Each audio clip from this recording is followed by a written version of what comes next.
জয় যিশু।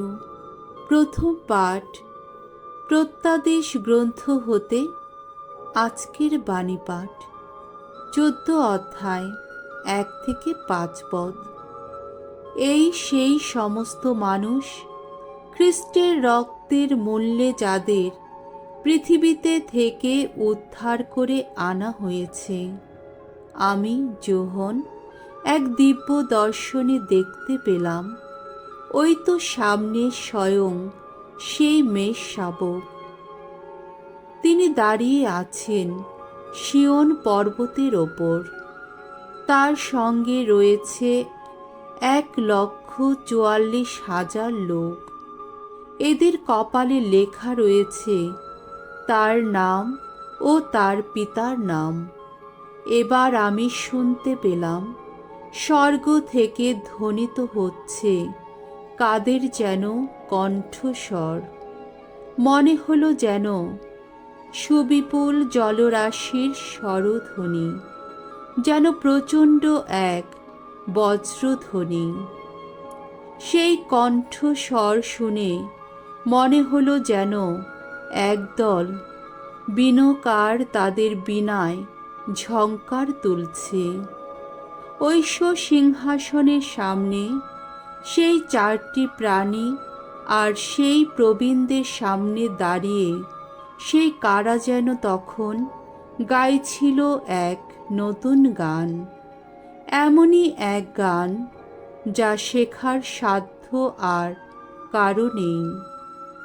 শুধুমাত্র পৃথিবী থেকে মূল্য দিয়ে উদ্ধার করে আনা সেই 1,44,000 লোক ছাড়া। এই লোকদের সমস্ত মানুষের মধ্য থেকে মূল্যের বিনিময়ে উদ্ধার করে আনা হয়েছে, যাতে ঈশ্বর ও মেষ শাবকটির কাছে এরাই হয়ে ওঠে মানব ফসলের প্রথম নৈবেদ্য। এদের মুখে কোনো মিথ্যা শোনা যায়নি কখনো। এদের মধ্যে কোনো কলঙ্কই নেই। প্রভুর বাণী। ঈশ্বরকে ধন্যবাদ। সাম সঙ্গীত 24 অধ্যায় 1 থেকে 6 পদ। ধো তোমার শ্রীমুখ অন্বেষে যারা, প্রভু, তারাই পাবে তোমার আশীর্বাদ।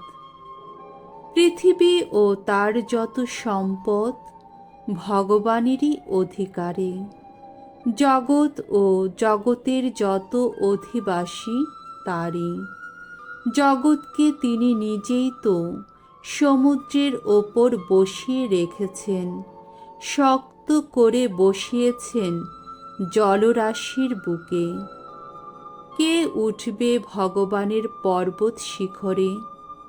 কে গিয়ে দাঁড়াবে তার পুণ্য ধামে? সেই তো পবিত্র যার হাত, নির্মল যার অন্তর, কখনো অলিকতার যে নেয় না শরণ। সেই তো পাবে ভগবানের আশীর্বাদ। ত্রাণেশ্বর তাকেই তো যোগ্য মানুষ বলে গণ্য করবেন। এমনই মানুষ তারা, যারা ঈশ্বর অন্বেষী, ওগো যাকবের ঈশ্বর, যারা তোমার শ্রীমুখের দর্শন পিয়াসী। বাণী বন্দনা।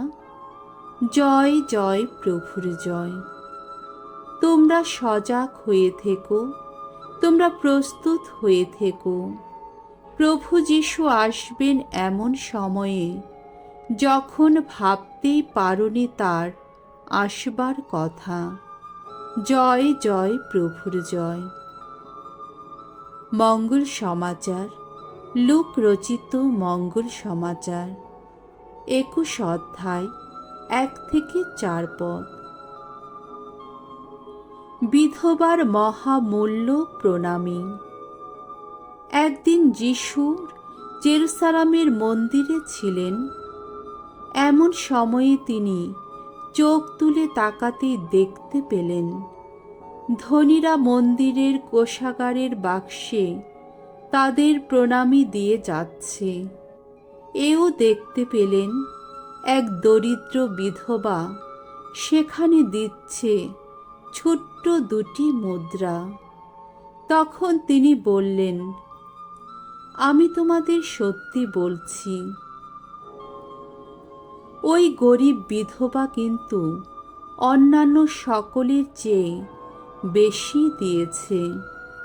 ওরা তো সকলে প্রণামীর বাক্সে ওদের বাড়তি সম্পদের অংশটুকুই দিয়ে গেল। ও কিন্তু ওর এত অভাব থাকতেও ওর জীবনের যা কিছু সম্বল সবই দিয়ে গেছে। প্রভুর মঙ্গলময় বাণী। খ্রিস্ট প্রভু তোমার প্রশংসা হোক।